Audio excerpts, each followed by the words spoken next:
আসসালামু আলাইকুম প্রিয় দর্শক, অন্য মঞ্চের আলাপচারিতায় আপনাদের সকলকে আমন্ত্রণ জানাচ্ছি।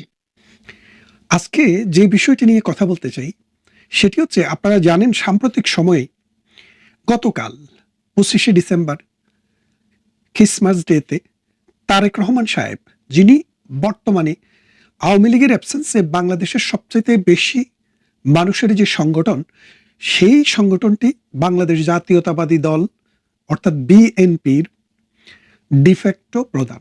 যেহেতু বেগম খালেদা জিয়া প্রধান হলেও তিনি অনেকটা কোমার মধ্যে হসপিটালে আছেন, সুতরাং এই সময়ে দলের নীতি নির্ধারণ, দল পরিচালনা এবং দলের টপম্যান হিসেবে তারেক রহমান সাহেবের শীর্ষে আছেন। তো তিনি দীর্ঘ 17 বছর ব্রিটেনে প্রবাস জীবন অতিবাহিত করার পর অথবা এক্সাইলে থাকার পর 17 বছর পরে বাংলাদেশে পাড়ি জমিয়েছেন। বাংলাদেশে গিয়ে তিনি 30 ফিটে একটি বক্তৃতাও দিয়েছেন। সেই বক্তৃতায় তিনি মার্টিন লুথার কিং এর সাথে মিল রেখে বলেছিলেন যে তার একটি প্ল্যান আছে। আমি যে কথাটি বলতে চাই, মার্টিন লুথার কিং তার বাক্যটিতে বলেছিলেন তার একটি ড্রিম আছে, আই হ্যাভ এ ড্রিম, এবং তার পুরা বক্তৃতায় তার ড্রিমটা কি সেই ড্রিমের কথাই বলেছেন। কিন্তু তারেক রহমান সাহেব তার একটা প্ল্যান আছে বলেছেন, কিন্তু প্ল্যানটা যে কি সেটা আমরা জানি না। অথচ আমরা সবাই জানি যে রাজনীতির যে পরিকল্পনা মানুষের জন্য, সেটা মানুষের কাছে দেওয়া হয়, মানুষের সেখানে আলোচনা হয়, সমালোচনা হয়, পরিবর্তন হয়, সংশোধন হয়, পরিমার্জন হয়, তারপর সেটা কার্যকরী হয়। তিনি তার প্ল্যানের কথা বলেছেন, কিন্তু প্ল্যানটি কি সেটি বলেননি। হয়তো বলবেন, আমরা অপেক্ষায় রইলাম। তবে যে বিষয়টি নিয়ে আজকে মূলত কথা বলতে চাই সে বিষয়টি হচ্ছে, তারেক রহমান যদি 2026 সালের ফেব্রুয়ারি মাসের 12 তারিখে যে নির্বাচনটি শিডিউল আছে, সেই শিডিউল মতো যদি নির্বাচনটি হয়, সেই নির্বাচনে যদি বিএনপি সংখ্যাগরিষ্ঠ দল হিসেবে বেরিয়ে আসে, যেটার সম্ভাবনা খুবই হাই, এবং বেরিয়ে আসার পর তিনি যদি সরকারের প্রধান হন, তিনি যদি হেড অফ অ্যাডমিনিস্ট্রেশন বাংলাদেশের হন, তিনি যদি বাংলাদেশের প্রধানমন্ত্রী হন, তাহলে তার দুইটা নীতি খুবই ইম্পর্টেন্ট। একটি নীতি হচ্ছে বাংলাদেশ নীতি, আরেকটি নীতি হচ্ছে বাংলাদেশের যে সবচেয়ে বড় প্রতিবেশী, যারা 4000 মাইল জুড়ে, 4000 কিলোমিটার জুড়ে আমাদের সীমানাকে মানে বেষ্টন করে আছেন, সেই ভারতের সাথে ভারতের দ্বিপাক্ষিক নীতিটা কি হবে। এই দুইটি বিষয় খুবই গুরুত্বপূর্ণ। তো আমি প্রথমে ভারত নীতির কথাটা বলতে চাই। কেন ভারত নীতির কথাটা বলতে চাই? যে ভারত নীতিটা হচ্ছে বাইরের সাথে ভেতরের, আর ভেতরের নীতি তো সবাই মিলে করবে না। এখন ভারতের সাথে বিএনপির অতীতের সম্পর্কটা অনেকটা জিয়াউর রহমানের আমলে কিন্তু ভালো সম্পর্ক ছিল। ইভেন প্রধানমন্ত্রী শেখ হাসিনার, খালেদা জিয়ার প্রথম অংশ অর্থাৎ 2014 সাল থেকে 2014 সাল নয়, 1991 সাল থেকে 96 এর যে সময়, ওই সময়ে কিন্তু ভালো সম্পর্কই ছিল বলে আমরা দেখেছি। কিন্তু 2001 সালে 4 দলীয় জোট জামায়াতে ইসলামীকে নিয়ে যখন ক্ষমতায় আসে, তখন কিন্তু ভারত বিরোধী অনেকগুলো ষড়যন্ত্রের সাথে, ভারত বিরোধী অনেকগুলো কর্মকাণ্ডের সাথে বিএনপি একাকার হয়ে গেছিল। বিশেষ করে 10টা অস্ত্র মামলা, অনুপ চেটিয়া এবং পরেশ বড়ুয়াকে বাংলাদেশের ভেতরে ভারতের বিরুদ্ধে সংগ্রাম করতে দেওয়া, এই বিষয়গুলো কিন্তু একদম চোখে দেখা গিয়েছে। যার ফলে ভারত কিন্তু শেষ পর্যন্ত বিএনপির বিরুদ্ধে সোচ্চার ছিল। অর্থাৎ বাংলাদেশের ভূখণ্ডকে ব্যবহার করে বন্ধুপ্রতিম ভারতে বিচ্ছিন্নতাবাদী আন্দোলন, সহিংস আন্দোলন, সংগ্রাম চালানোর জন্য বাংলাদেশ সহযোগিতা করেছে। সেই সহযোগিতাটি কি খালেদা জিয়া করেছেন, নাকি তারেক জিয়া করেছেন, নাকি তাদের সাথে থাকা জামাত ইসলামী করেছেন, সেটা আমরা কখনো নিশ্চিত হইতে পারিনি। সে নিশ্চিত করা সেই ঘটনাটা কারা ঘটিয়েছে, কি ঘটিয়েছে, 17 বছর পরে আমরা দেখলাম সেই মামলাটি খারিজ হয়ে গেছে। তো এখন এই মামলাটি, অর্থাৎ 21শে আগস্টে যে একটি গ্রেনেড হামলা হয়েছিল, সেই মামলাটিও খারিজ হয়ে গেছে। এখন এই মামলাটি খারিজ হয়ে গেলেও ঘটনাটি তো সত্যি। তো তত্ত্বাবধায়ক সরকার বা অন্তর্বর্তীকালীন সরকার, ইউনূসের অবৈধ সরকার, ইউনূসের মবের সরকার, ইউনূসের জঙ্গিবাদী সরকার এটার কোনো বিচার করেনি। তা এখন তারেক রহমান যখন ক্ষমতায় আসবেন, তাকে কিন্তু সেই বিচারটা করতে হবে। কারণ এটা হচ্ছে মানবতার দায়, রুল অফ লকে আপনি আপহেল করবেন কিনা সে দায়। আমি শুনতে চেয়েছিলাম তারেক রহমানের কাছে তিনি মবের বিরুদ্ধে কথা বলবেন, তিনি রুল অফ ল এর পক্ষে কথা বলবেন, তিনি বন্ধুপ্রতিম দুইটি রাষ্ট্রের সমান্তরালভাবে নিজেদের স্বাধীন সার্বভৌম কাঠামোর ভেতরে বন্ধুত্বপূর্ণভাবে চলবেন। বাংলাদেশের ঐতিহাসিকভাবে তার বাবা ভারতে আশ্রয় নিয়েছিলেন 1971 সালে, সেখানে ট্রেনিং নিয়েছিলেন, সেখান থেকে এসে বাংলাদেশে যুদ্ধ করে স্বাধীন করেছিলেন। সেই দেশটির সম্পর্কে তার একটা মিনিমাম অ্যাড্রেসিং থাকবে, কিন্তু সেটা থাকেনি।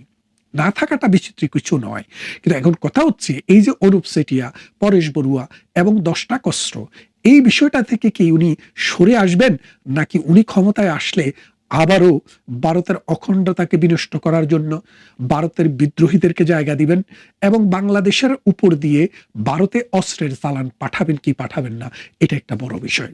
আমরা সাম্প্রতিক সময়ে বিএনপিকে যারা গত 17 বছরের সার্ভিস দিয়েছে, জামাতে ইসলামীকে যারা সার্ভিস দিয়েছে, সেই গোষ্ঠীদের দুইজনের একজন হলো ওই যে আমাদের মোফাজ্জেল ভাই বলে যে ইল্লু এবং পিঙ্কু, তারা কিন্তু বলতে শুরু করেছেন, তারা বলেছেন যে তারেক রহমানের ভারতের সাথে একটি সমঝোতা হয়েছে, আওয়ামী লীগের সাথে সমঝোতা হয়েছে কিনা তারা কনফার্ম করতে পারেননি। আমরা বলতে চাই আওয়ামী লীগের সাথে কোনো সমঝোতার ইস্যু নেই।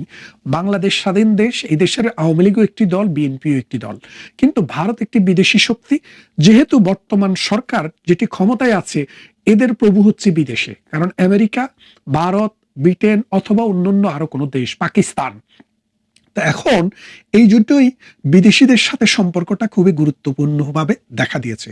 এখন বাংলাদেশে সাম্প্রতিক সময়ে ডক্টর ইউনূস ক্ষমতায় নেওয়ার পর প্রথম দিকে যারা ভেবেছিলেন ছাত্র জনতার অভ্যুত্থান, এটা কিন্তু তারা আস্তে আস্তে বুঝতে শুরু করেছেন যে না, এটা সাম্প্রদায়িক একটা শক্তির অভ্যুত্থান। পাকিস্তানের মন্ত্রী, এমপি, আর্মি, নৌবাহিনী প্রতি সপ্তাহে সপ্তাহে বাংলাদেশে এসছে এবং পাকিস্তানকে বিনা ভিসায় বাংলাদেশে আসার পারমিশন দেওয়া হচ্ছে। পাকিস্তানের জাহাজকে বিনা পরীক্ষায় বন্দর অতিক্রম করার সুযোগ দেওয়া হচ্ছে। এর ফলে দেখা যাচ্ছে যে পাশার দানটা উল্টে গেছে। যেই বাংলাদেশ পূর্বমুখী সেটা এখন পশ্চিমমুখী হবে। এখন যেই বাংলাদেশ পশ্চিমমুখী সেটা পূর্বমুখী হবে নাকি উত্তরমুখী না দক্ষিণমুখী হবে, সেটা দেখার একটা বিষয় রয়েছে। এখন আজকের বাংলাদেশের যে অবস্থা, 3 দিক থেকে ঘিরে থাকা ভারতবর্ষ, এই ভারতবর্ষের সাথে বাংলাদেশের রাজনৈতিক নেতৃত্ব যারা রাষ্ট্র পরিচালনা করেন তাদের সম্পর্কের সীমারেখার উপরে ভিত্তি করে এই দেশের সুস্থতা, এই দেশের উন্নয়ন এবং এই দেশের অগ্রযাত্রা। কারণ আমরা দেখেছি গতকালও আমাদের যে উপদেষ্টা, যিনি অর্থনৈতিক উপদেষ্টা, তিনি বলেছেন যে ভারত থেকে 50 লক্ষ মেট্রিক টন চাল আমদানি করবেন। সাংবাদিকেরা জিজ্ঞেস করলেন যে ভারত বিরোধিতার এই যুগে, এই মৌলবাদীদের এই আস্ফালনের যুগে ভারত থেকে কেন আনা হবে? তিনি বললেন যে প্রতি কেজিতে 10 টাকা কম। ভিয়েতনাম থেকে আনতে গেলে 10 টাকা বেশি পড়ে, ভারত থেকে আনতে গেলে 10 টাকা কম পড়ে।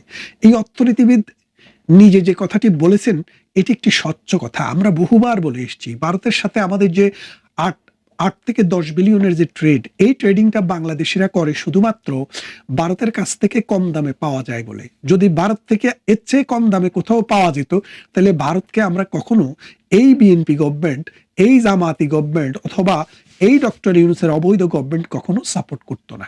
এখন এই বিষয়টা আমি এই জন্য তুললাম যে ভারত নীতিটা বিএনপির কি হবে সেটা কিন্তু নির্বাচনের আগেই মানুষের কাছে খোলাসা করা দরকার। আমরা বুঝতে চাই যে প্রতিবেশীদের সাথে কিভাবে ডিলিংস হবে, নাকি ওই যে মৌলবাদী গোষ্ঠীর এই সন্ত্রাস সাম্প্রদায়িক যে শক্তি বাংলাদেশে মাথাচাড়া দিয়ে উঠেছে, তারা বলেছে চোখে চোখ রেখে কথা বলবে, ভারতের 7টি স্টেটকে অকেজো করে দিবে, তাদেরকে নিজেদের মানচিত্রের ভিতরে ঢুকিয়ে ফেলবে, বাংলাদেশ মানে ভারতের এই অঞ্চলগুলা ল্যান্ডলক, এই যে নানান প্রভোকেটিভ কথাবার্তা, এখানে রাষ্ট্রদূতকে তলব, ওখানে রাষ্ট্রদূতকে তলব, এর ফলে ভারত এবং বাংলাদেশের মধ্যে যে উত্তেজনা এবং টেনশন বিরাজ করছে, বাংলাদেশ সৃষ্টির 53 বছরে এই রকম টেনশন দুটি জাতির মধ্যে আর কখনো ছিল না।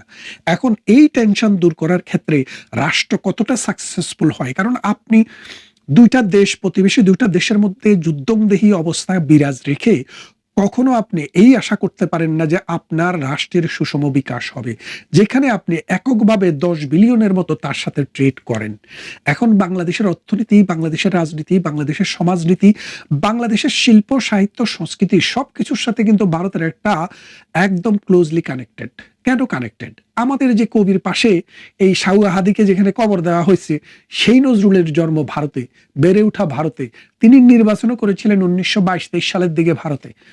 তার মানে হচ্ছে উনি বিয়েও করেছিলেন ভারতে একজন হিন্দু নারীকে, এবং তার ছেলে মেয়েরা যদিও ইসলাম নাম গ্রহণ করেছেন, অনেকেই কিন্তু হিন্দুদের মতোই চলাফেরা করেন। তার মানে এই সাম্যের কবি, এই বিদ্রোহের কবি, এই প্রেমের এবং দ্রোহের কবি পাক ভারত উপমহাদেশ নয়, সারা বিশ্বের বায়রন। সেই বায়রনের পাশে একটা সন্ত্রাসী, একটা সাম্প্রদায়িক শক্তির প্রতিভুকে শুইয়ে দেওয়া হয়েছে। এই যে অবস্থা বাংলাদেশের, এই বাংলাদেশ এখন, বাংলাদেশ নীতিটা কি হবে? বাংলাদেশ কি মধ্যপন্থী একটি রাষ্ট্র হবে নাকি উগ্রবাদী একটি রাষ্ট্র হবে? এইদিকে একটু খেয়ালটা দেওয়া জরুরি।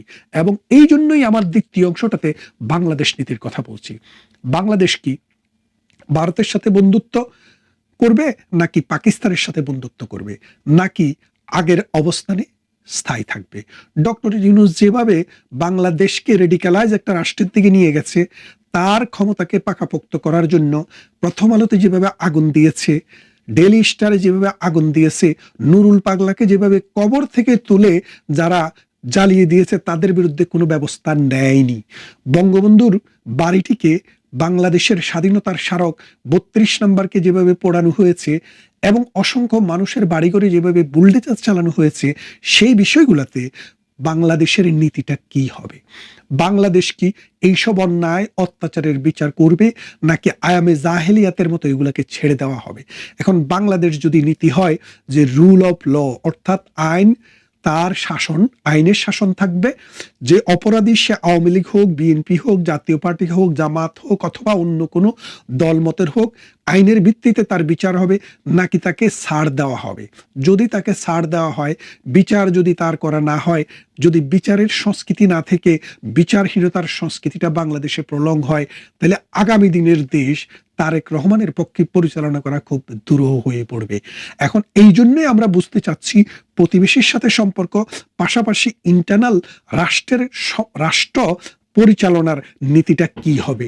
এই সাম্প্রদায়িক শক্তি, এই রাজাকার শক্তি তোষণ, এই স্বাধীনতা বিরোধীদেরকে তোষণ, নাকি 1971 সালের মহান মুক্তিযুদ্ধে জিয়াউর রহমানেরা যে যুদ্ধে অংশগ্রহণ করেছিলেন, যে যুদ্ধ পরিচালনা করেছিলেন, তাদের নেতৃত্বের প্রতি শ্রদ্ধা রেখে মুক্তিযুদ্ধের অসাম্প্রদায়িক চেতনা, গণতন্ত্র, সমাজতন্ত্র, জাতীয়তাবাদ টিকে থাকবে, নাকি ইসলামী প্রজাতন্ত্র, পাক বাহিনীর দিকে মুখ করে দেশটাকে মানে ডানপন্থার দিকে নিয়ে যাওয়া হবে?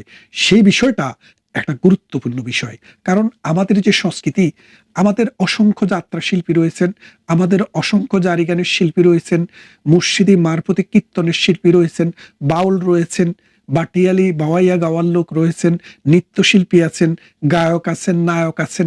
এদের জীবন কিন্তু আজ একদম রসাতলে। তারা গান করতে পারছে না, বাউলরা নাচতে পারছে না, নর্তকেরা নাচতে পারছে না। যেখানে সেখানে নারীদের ক্রিকেট ম্যাচে হামলা হচ্ছে, বিভিন্ন মন্দিরে হামলা হচ্ছে, মসজিদে ভিন্ন মতের হইলে হামলা হচ্ছে, কাদিয়ানীদের বিরুদ্ধে হামলা হচ্ছে, হামলা হচ্ছে বিভিন্ন ফির ফকিরের মাজারে। এই যে অবস্থাটা, এটা কিন্তু টোটালি পাকিস্তানপন্থী, ডানপন্থী, আফগান বেসড একটা ফর্মুলা।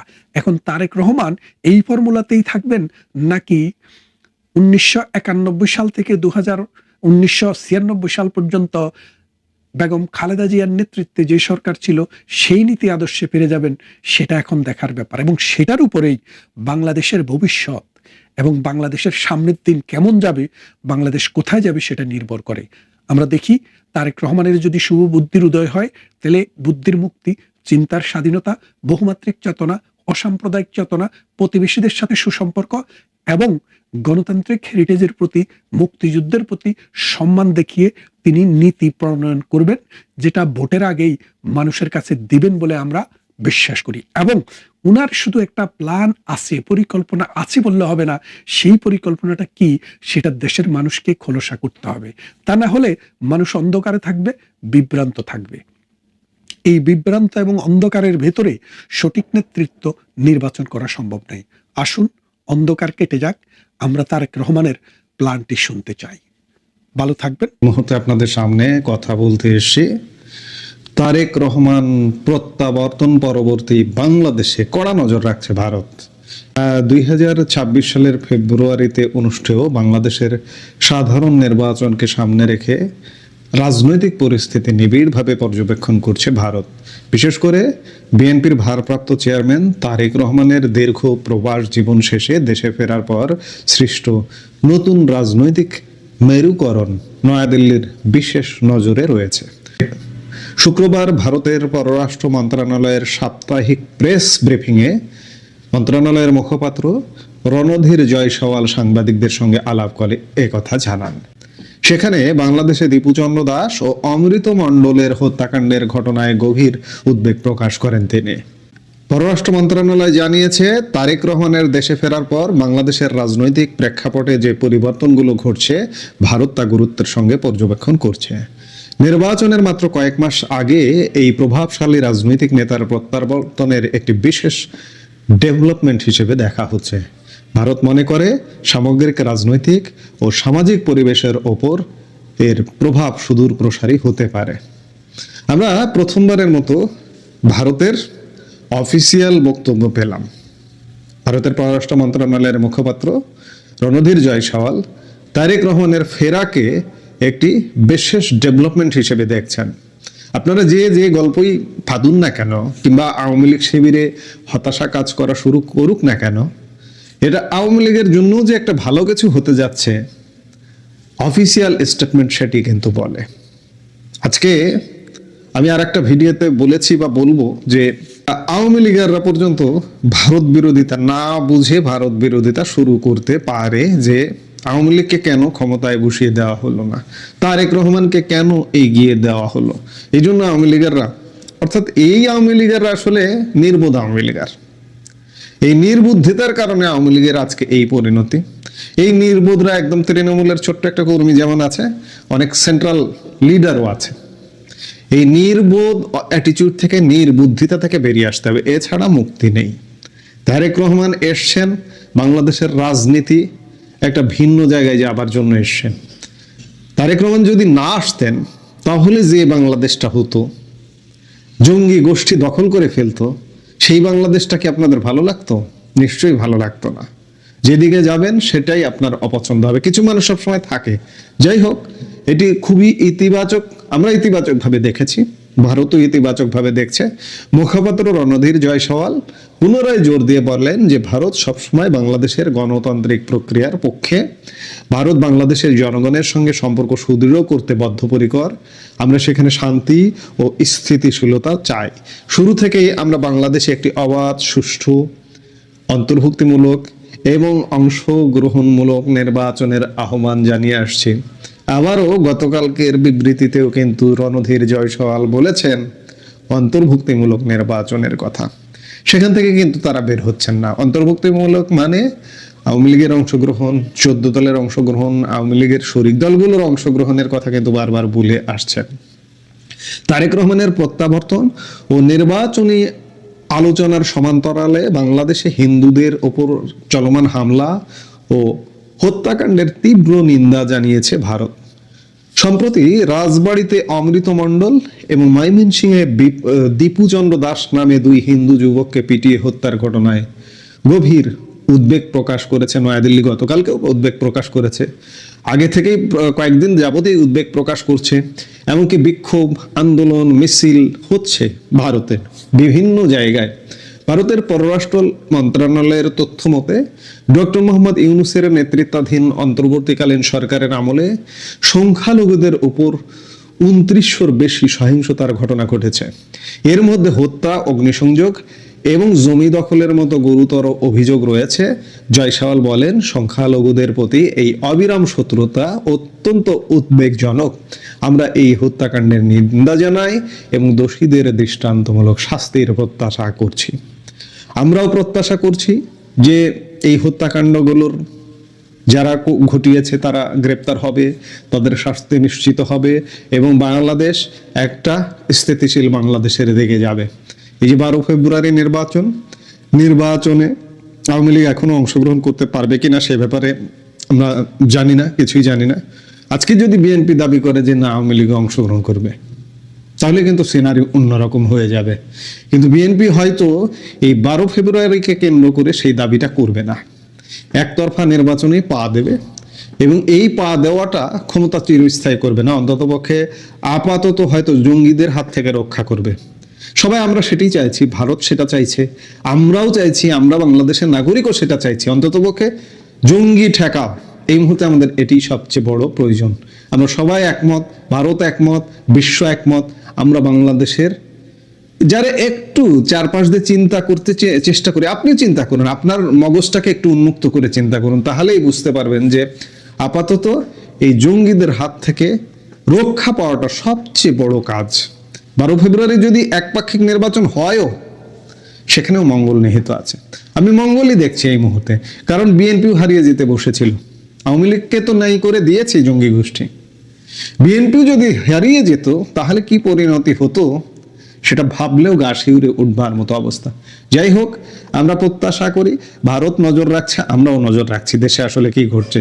শেষ কথা বলে কিছু নেই, এখনো যে সবকিছু সমাধান হয়ে গেছে এমনটাও নয়, নানা রকম বিশৃঙ্খল পরিবেশ পরিস্থিতির সম্মুখীন হতে পারে বাংলাদেশ আগামী 12 ফেব্রুয়ারি নির্বাচনের আগ পর্যন্ত। আমরা সেগুলোর দিকে নজর রাখছি নিশ্চয়ই। এই মুহূর্তে এ পর্যন্ত।